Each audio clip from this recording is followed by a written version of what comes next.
제가 외우지 못해서 화면에 찍어 왔습니다만 마카베오 상 1장 11절 이하에 보면 이런 게 있습니다. 이거 가톨릭 성경 번역입니다.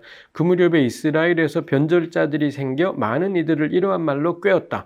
자, 가서 우리 주변의 민족들과 계약을 맺읍시다. 그들을 멀리하고 지내는 동안에 우리는 재난만 숱하게 당했을 뿐이요. 하고는 백성 가운데 몇 사람이 임금한테 나가서 이렇게 이야기하자 임금이 좋아, 이민족의 규정을 따라도 좋다 허락을 내리고, 그러자 이들은 이민족의 풍습을 따라 예루살렘에 경기장을 세우고 할례받은 흔적을 없애고 거룩한 계약을 저버렸고 이민족과 한 통속이 되어 악을 저지르는 데 열중하였다. 마카베오 상 1장에 이 에피파네스 이야기의 배경으로 이런 이야기들이 있다라는 거죠. 이 부분이 중요한 게, 이 에피파네스 때문에 유대교가 개박살 난 것이 아니라 유대인 내부 안에 이미 이런 움직임들이 있었고, 그걸 에피파네스가 했던 역할은 뭔가, 오케이, 그럼 그러든지, 이렇게 그려주는 것이 있다라는 것입니다. 물론 이게 얼마만큼 객관적 사실을 반영한 건지 어렵지요. 지난번에 제가 했지만, 그래서 에피파네스 박해가 내부에서 생겨난 건지 아니면 외부에서 생겨난 건지 어디쯤인지는 여전히 논쟁되고 있는 상황이라는 겁니다. 근데 적어도 하여튼 이런 본문들은 있다라는 것이지요.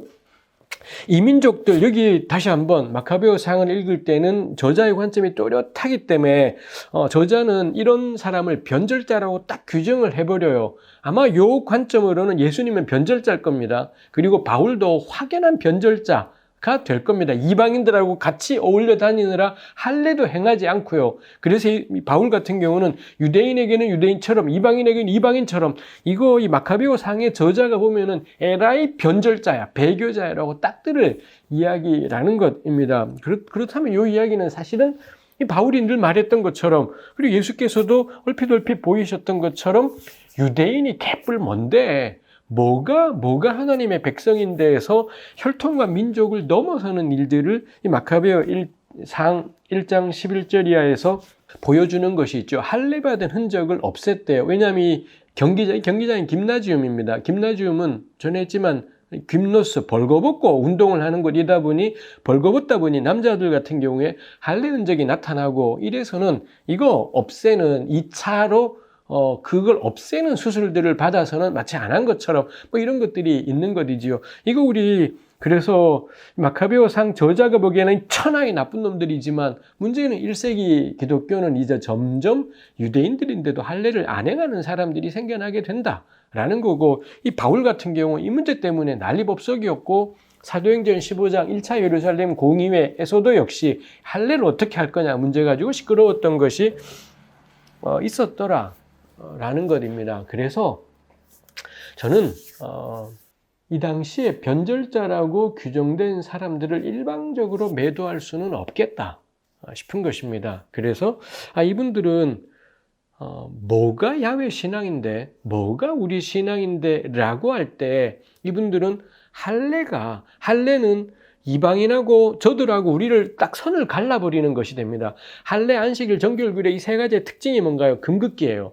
금을 그어서는 너랑 나랑은 확연하게 달라, 가령 정의로운 삶을 사는데 확연하게 달라, 이런 것이 아니라 이웃을 사랑하며 사는데 확연하게 달라가 아니라, 이런 것들은 그냥 표지입니다. 이거 한다고 더 선한 사람이냐? 아니잖아요. 할례 한다고 더 선한 사람도 아니고, 뭐 돼지고기 안 먹는다고 더 선한 사람도, 오늘날에 우리 이 동물권을 인정해서 돼지고기 안 먹자라는 거라면은 그런 점에서 돼지고기 안 먹는 거야 더 선한 것하고 연관이 되겠지만, 그런 것도 아니지 않습니까? 그래서 할례 안식일, 사실 안식일도 근본적으로 따지면 윤리하고 연관이 되는 것이지만, 이 당시에 유대교가 1세기 이 바리새인들이 윤리적인 일 때문에 안식일을 지키자 했던 건 전혀 아닌 거니까요. 결국 할례, 안식일, 정결, 규례는 표시이지 선악의 문제가 아닌 것이지요. 근데 주전 2세기 중반에 야손으로 대표되는 이 개혁가들은 요거 넘어서버리는 것이 있더라는 겁니다. 이게 마카베오 상하의 저자가 보기에는 우리 신앙을 내팽개친 자였지만, 과연 그렇게만 매도할 수 있겠냐?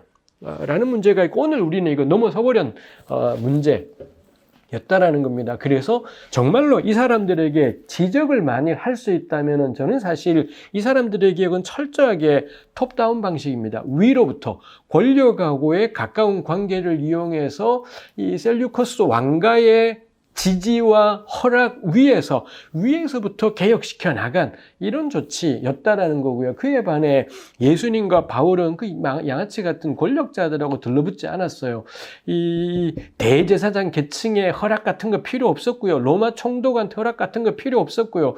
예수님은 갈릴리 전역을 그 발로 다니셨고요. 이 갈릴리 인근 지역 전부를 발로 다 다니셨고, 그리고 마침내 예루살렘에 도보로 여행을 하시면서 길 가면서 수많은 아픈 사람들, 귀신 들린 사람들 만나서 다 고쳐주고, 그 가난한 사람들 만나고 바리새인들 만날 때마다 개박살 내고 이러면서 예수께서는 공생애를 사셨고요. 바울은 가는 곳마다 그 밑바닥 속을 다니면서 바울 역시 권력층들하고 가까울 기회들이 있었지 않습니까? 권력층 가운데서도 어디 무슨 총독이던가요? 바울에 대한 호감도 있었었고, 근데 바울은 철저하게 계속해서 여행을 다니면서 로마 제국이 만들어 놓은 그 길을 따라 여행 다니면서 수많은 사람들을 만나고 병 고치고 이러했었다 이죠. 그래서 우리 고린도 전서든가요, 후서든가요, 바울이 가는 곳마다 온갖 위험들, 강도의 위험, 강의 위험, 바다의 위험, 뭐 동족으로부터의 위험, 이방인들로부터 온갖 위험을 다 당하는 게 완전히 밑바닥으로 걸어 다니시는 분이었기 때문이죠. 근데 예수님과 바울의 사역이 이 주전 2세기 중반, 이 150년경, 160년경 야손 메넬라우스 이 사람들이 있었던 때하고 그리 멀지 않더라 라는 겁니다. 지금이야 우리 100년이면은 어마어마한 격변의 세월이겠지만 고대 세계는 그렇지는 않은 것이겠지요. 그러니 전 예수님과 바울의 놀라움이 있다면 이분들이 사실 도입했던 개혁들은 이미 주전 2세기 중반에 있었고요. 2세기 중반이겠습니까? 이미 구약 성경 안에 예언자들은 예레미야 같은 경우도 뭐가 할랜데 이런 문제를 파고 들어간 게 있고, 뭐가 성전인데 역시 마찬가지로 안식일이 뭔데 또 이사야 같은 경우에도 뭐가 안식일인데, 그 다음에 금식, 뭐가 금식인데, 이미 구약 성경 안에 이런 외적인 규율들은 정말 간당간당해요. 선악이나 윤리라고는 전혀 없이 가르는 표지만 되기 때문에 이건 진짜 위험한 것인 겁니다. 근데 꼭 필요하기도 한 거고요.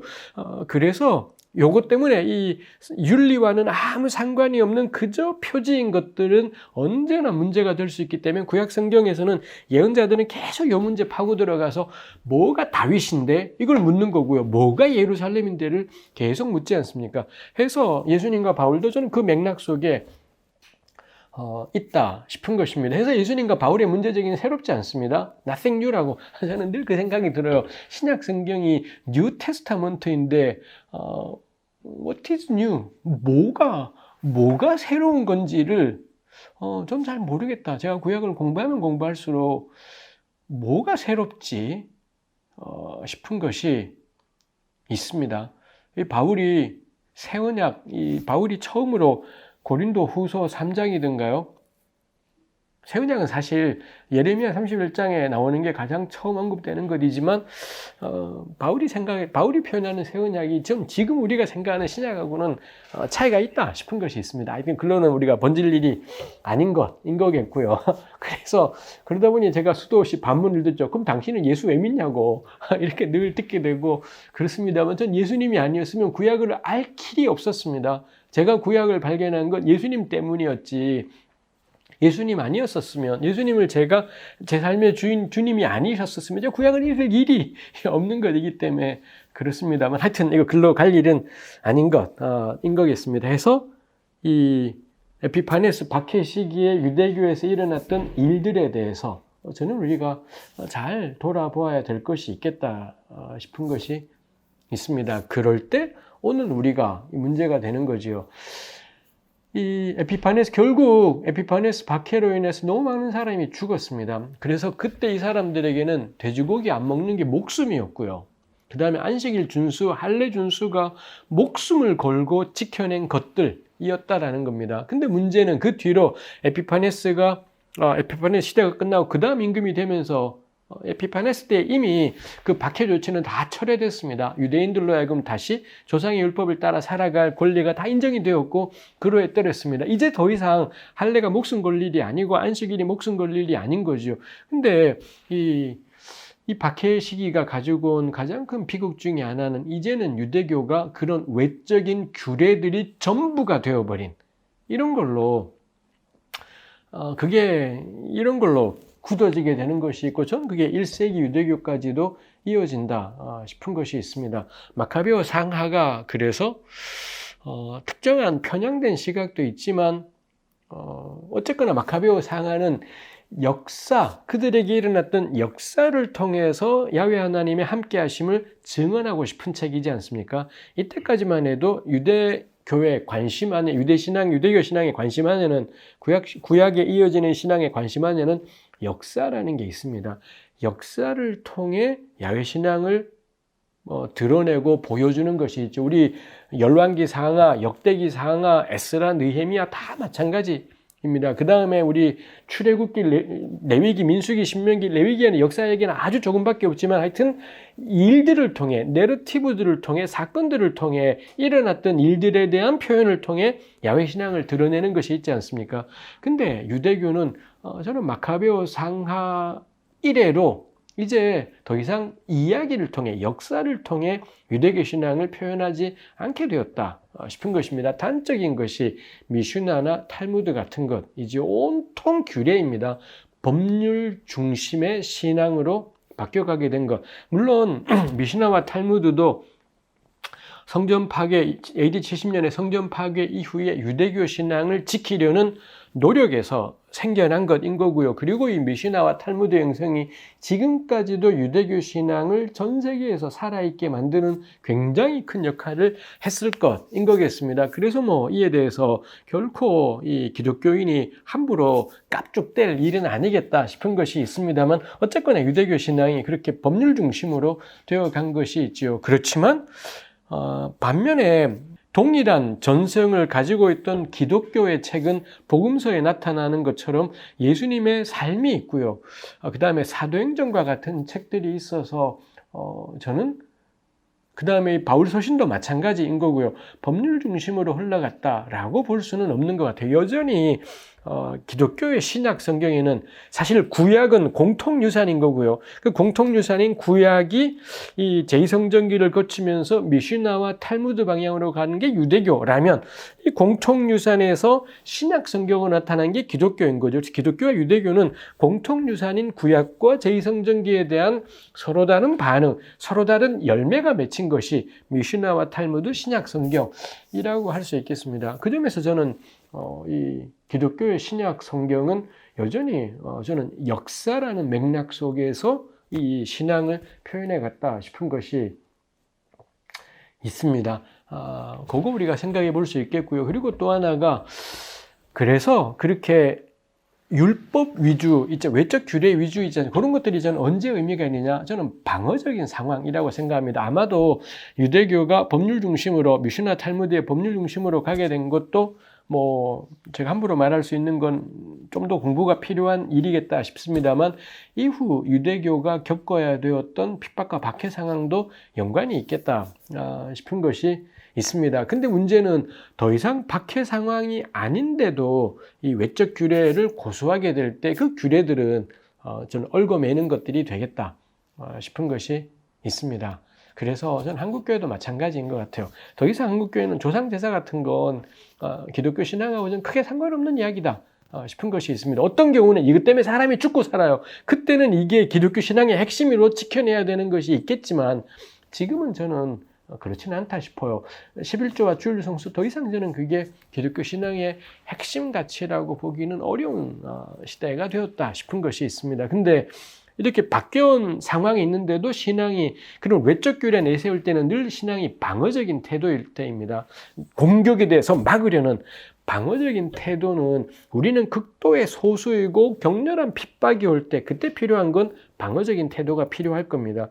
근데 그렇지 않은 상황인데 방어적인 태도를 취한다면 그런 신앙은 자기들 스스로 비주류가 나쁜 게 아니니 자기들 스스로 이상한 세상과 격리된 이 집단으로 이 몰락시켜버리는 지되겠다 싶은 것이 있고요. 이 정광훈 현상만이 아니라 한국 개신교 교회가, 가톨릭 교회는 제가 잘 모르겠습니다. 한국 개신교 교회는 스스로 세상과 격리된 집단으로 방어적인 신앙, 이거 안 돼, 저거 안 돼, 뭐 온갖 거 다 안 된다라고 이야기하면서 스스로 방어적인 신앙 속에 몰두해 버리면서 몰락해 가는 것, 그게 있겠다 싶어요. 뭐 이런 것들이 저는 이 역사로부터 교훈을 잘 받지 못했을 때 이런 일들이 있겠다 싶습니다.